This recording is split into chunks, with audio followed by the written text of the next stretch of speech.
عبادت کا تکبر مال کے تکبر سے کہیں خطرناک ہے. جس کو میں اچھوں میں لکھتا ہوں اسے اپنے مہمان خانے بھیجتا ہوں، قید خانے نہیں بھیجتا. اور السلام علیکم ورحمۃ اللہ وبرکاتہ. 28واں روزہ اور 28ویں روزے کی ساعتیں، راتیں، صبح، شامیں، میںہ برس رہا ہے، بارش ہو رہی ہے. ایک درویش تھے، اپنے حجرے سے نکلے، باہر دیکھا تو بارش ہو رہی ہے. انہوں نے اپنے اوپر چادر لے لی. بارش برس رہی ہے اور چادر نہیں بھیگ رہی. حیران ہو رہا یہ کیا ہوا.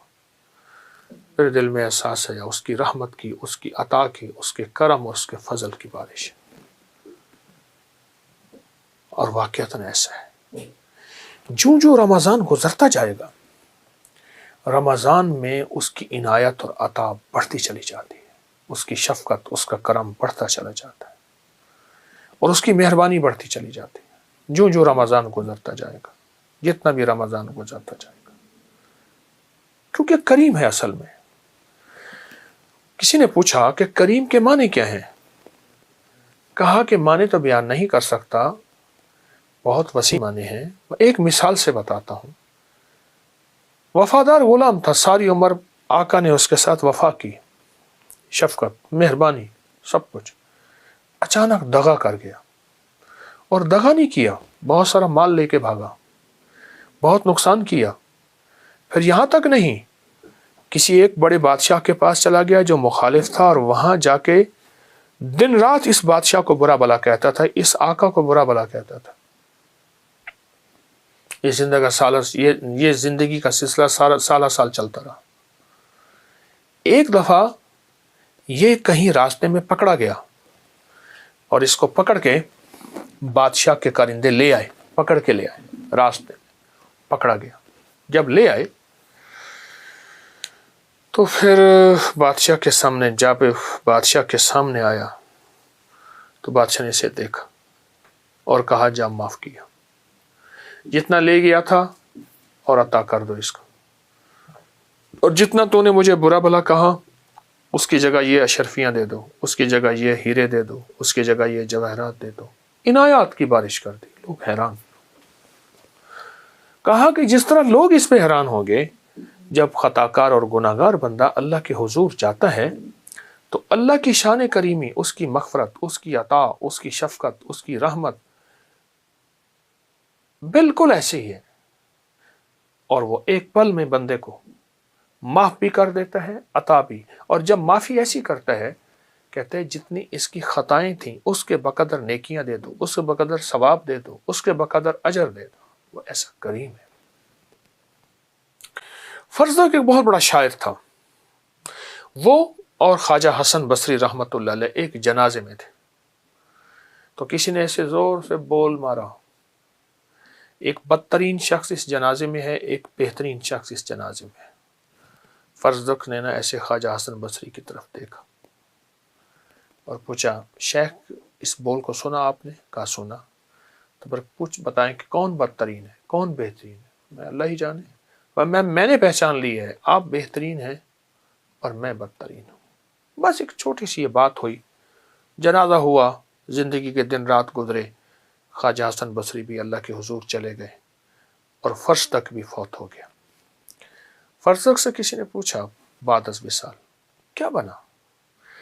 کہا میں ہانپتا کانپتا ساری عمر زندگی غفلت کی گزاری، اللہ کے حضور گیا تو اللہ نے کہا او بوڑھے کافر بدکار کیا لایا؟ کچھ نہیں. میں سمجھ گیا کہ بس اب مجھے ہمیشہ کی جہنم کی مہر لگ جائے گی، اور میں تیرا ایک عمل ہمارے پاس ہے. میں حیران ہوا. تجھے یاد ہے بصرہ میں فلاں جگہ تو نے ایک جنازے میں میرے نیک بندے کو اچھا کہا تھا، میرے دوست کو اچھا کہا تھا اور خود کو برا کہا تھا. جو میرے دوست کو اچھا کہتا ہے تو اسی وقت میرا حکم ہوا تھا کہ اس کو اچھوں میں لکھ دو، اور جس کو میں اچھوں میں لکھتا ہوں اسے اپنے مہمان خانے بھیجتا ہوں، قید خانے نہیں بھیجتا. اور میرا مہمان خانہ جنت ہے اور میرا قید خانہ جہنم ہے. میں نے اسی وقت اچھوں میں لکھ دیا تھا. روزے کی اس زندگی میں ہماری طبیعتوں میں کیسے لوگوں کے لیے اچھا ہونا آ جائے. بہت بڑی بات ہے. عبادت کا تکبر مال کے تکبر سے کہیں خطرناک ہے.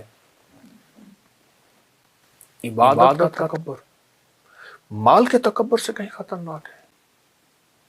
عبادت کر لی, 28واں روزہ ہے اور باقی 2 روزے باقی ہیں.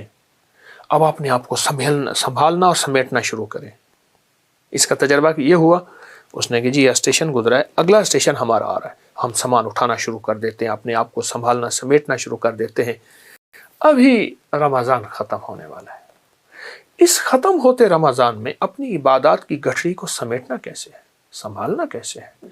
کہیں تکبر, کہیں غرور, کہیں نخوت, کہیں نفرت, کہیں کسی کے لیے ایسا سوچنا کہ اس کی مغفرت نہیں ہوگی, یہ کافر ہے اور یہ یوں ہے, اور میں نہیں. زاہد نگاہ کم سے کسی رند کو نہ دیکھ, کہ جانے کہ اس کریم کو تو ہے کہ وہ پسند. تو اس کی مشق کرنی ہے بہت زیادہ. یہ روزے کا حصہ ہے اور یہ روزے کو بچانے والی ڈھال ہے, اور اس سے روزہ بچے گا, اس سے روزے کی کفالت ہوگی, اس سے اللہ کی مدد آئے گی. اور پھر اللہ کا وعدہ بھی ہے, من تواضع للہ, جو اللہ کے لیے اپنے آپ کو چھوٹا بنا لیتے ہیں, اللہ کہتا ہے میرا وعدہ ہے میں اسے بڑا بنا کے دکھاؤں گا. اللہ اس کو عزت, اللہ وسعت, اللہ برکت, اللہ اس کو بڑا بنائے گا. تو یہ آج کا ہمارا سبق ہے. ایک اور چیز بھی ذرا ذہن نشین رہے, اور ایک اور چیز بھی اپنی زندگی میں شامل کر لیں. ایک تو یہ سبق شامل کر لیا انشاءاللہ, اور یہ ہر عبادت کے بعد, اس لیے فرمایا عمل سے پہلے استغفار, عمل کے درمیان استغفار, اور عمل کے بعد تو لازم استغفار. لازم ہماری طبیعتوں میں عمل کے بعد استغفار ہو, توبہ ہو, ندامت ہو, استغفار ہو, توبہ ہو, ندامت ہو, عمل کے بعد. ایک چیز اور ہے, اور اپنی زندگی کو سادہ غذاؤں کی طرف مائل کرتے جائیں. اپنی سادہ غذاؤں کی طرف اپنی طبیعت کو مائل کریں. سلاد اور وہ سبزیاں جو بالکل سستی ہوں, بالکل سستی, ان سبزیوں کو کھانے کے طور پہ کھائیں. ان سبزیوں سے اتنا کھائیں پیٹ بھر جائے. بالکل سبزیاں سستی ہوں, پیٹ بھر جائے. آپ کہیں گے کہ آپ کی جسم کی 80% نہیں 90% بیماریاں صرف اس کھانے سے, اس کا معمول بنائیں. وہ ضرور اپنے زندگی میں شامل کریں. اپنی زندگی میں نا گوشت کم کرتے جائیں. سبزیاں, کچی سبزیاں, سلاد, اس پہ کالی مرچ, ہلکا نمک, ورنہ صرف کالی مرچ شامل کریں. گوشت نے ہماری زندگی کو بیماریوں میں, سخت ترین بیماری مبتلا کی ہے. کبھی سوچا آپ نے کہ روزے کے دوران بھی بیماریاں ہوں, روزے کے دوران بھی اٹیک ہوں, اور روزے کے درمیان بھی تکلیفیں ہوں؟ معلوم ہوا کہ روزے کے مقصد کو ہم نے نہیں سمجھا, روزے کے فلسفے کو نہیں سمجھا, روزے میں اللہ کی چاہت کو نہیں سمجھا. میرا اللہ چاہتا کیا ہے, میرے اللہ کی چاہت کیا ہے, ہم نے سمجھا ہی نہیں. ہمارا قصور ہے, ہماری غلطی ہے. تو جہاں اپنی چھوٹائی کا دل میں گمان ہو کہ میں کچھ نہیں, تیری کریمی سے سب کچھ ہوا, وہاں اپنی اس صحت کا بھی احساس ہو کہ میں صحت مند رہوں گا تو عبادت کر سکوں گا. بیمار کچھ نہیں کر سکتا, نہ دین کا نہ دنیا کا. بیمار نہ دین کا نہ دنیا کا. تقدیر میں بیماری